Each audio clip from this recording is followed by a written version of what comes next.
ಏನೊಂದು ಅಪಘಾತಕ್ಕೆ ಮೂಲ ಕಾರಣ ಇದೆ.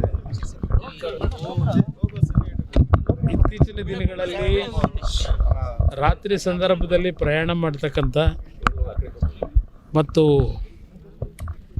ರಾತ್ರಿ ಸಮಯದಲ್ಲಿ ವಾಹನಗಳ ಅಪಘಾತಗಳು ಹೆಚ್ಚಿನ ರೀತಿಯಲ್ಲಿ ಆಗ್ತಕ್ಕಂಥದ್ದು, ಅದು ಸಾವು ನೋವುಗಳು ನಮ್ಮ ನಿರೀಕ್ಷೆ ಆ ರೀತಿ ಇಲ್ಲದೆ ಇರತಕ್ಕಂಥ ರೀತಿಯಲ್ಲಿ ಈ ಅಪಘಾತದಲ್ಲಿ ಸಾವು ನೋವುಗಳನ್ನು ಏನು ಕಾಣ್ತೇವೆ.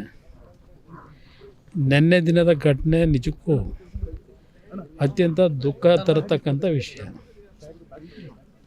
ಆ ಸಾವಿನಲ್ಲಿ ಆ ಕುಟುಂಬಗಳ ನೋವು ಏನು ಅಂತಕ್ಕಂಥದ್ದು ನಾನು ಅರ್ತಿದ್ದೇನೆ. ಆ ಕುಟುಂಬಗಳ ನೋವಿಗೆ ಭಗವಂತ ಹೊರಗೆ ಬರ್ತಕ್ಕಂಥ ಶಕ್ತಿ ಕೊಡಲಿ ಅಂತಕ್ಕಂಥ ಪ್ರಾರ್ಥನೆ ಸಲ್ಲಿಸ್ತೀನಿ. ಆತ್ಮಕ್ಕೂ ಶಾಂತಿ ಕೋರ್ತೀನಿ. ಈ ರೀತಿ ಘಟನೆಗಳಾಗಬಾರ್ದು. ನನ್ನ ಅಭಿಪ್ರಾಯದಲ್ಲಿ ಬಸ್ಗಳಲ್ಲೂ ಸಹ ರಾತ್ರಿ ಆ ಸ್ಲೀಪರ್ ಕೋಚ್ ಇದೆಯಲ್ಲ, ಅದಕ್ಕೆ ಸ್ವಲ್ಪ ಬಸ್ ಮಾಲೀಕರಿಗೆ ಸರ್ಕಾರದಿಂದ ಕೆಲವು ಗೈಡ್ಲೈನ್ಸ್ನ ಇಡಬೇಕು ಅನ್ನೋದು ನನ್ನ ಅಭಿಪ್ರಾಯ. ಸೇಫ್ಟಿ ಮೆಜರ್ಸ್ಗೆ ಅದಕ್ಕೆ ಸ್ವಲ್ಪ ಕೂತು ಚರ್ಚೆ ಮಾಡಿ ಅಂಥ ಸಂದರ್ಭಗಳಲ್ಲಿ ಬಸ್ಸಿನಿಂದ ಹೊರಗೆ ಬರ್ತಕ್ಕಂಥದ್ದಕ್ಕೆ ಸ್ವಲ್ಪ ಸುಲಭವಾದ ರೀತಿಯಲ್ಲಿ ಸುರಕ್ಷತಾ ಮಾರ್ಗಗಳನ್ನು ಇವತ್ತು ಆ ಬಸ್ನ ಮಾಲೀಕರಿಗೆ ಸೂಚನೆ ಕೊಡ್ತಕ್ಕಂಥದ್ದು, ಕಾರ್ಯರೂಪಕ್ಕೆ ತರ್ತಕ್ಕಂಥದ್ದಕ್ಕೆ ಸರ್ಕಾರ ಗಮನ ಕೊಡೋದು ಸೂಕ್ತ ಅನ್ನೋದು ನನ್ನ ಅಭಿಪ್ರಾಯ.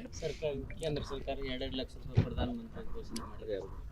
ಪರಿಹಾರ ಪ್ರತಿಯೊಂದು ಸಂದರ್ಭದಲ್ಲೂ ಕೊಡೋದು ಒಂದು ಭಾಗ, ಹೋದಂಥ ಜೀವ ವಾಪಸ್ ತರಲಿಕ್ಕಾಗಲ್ಲ.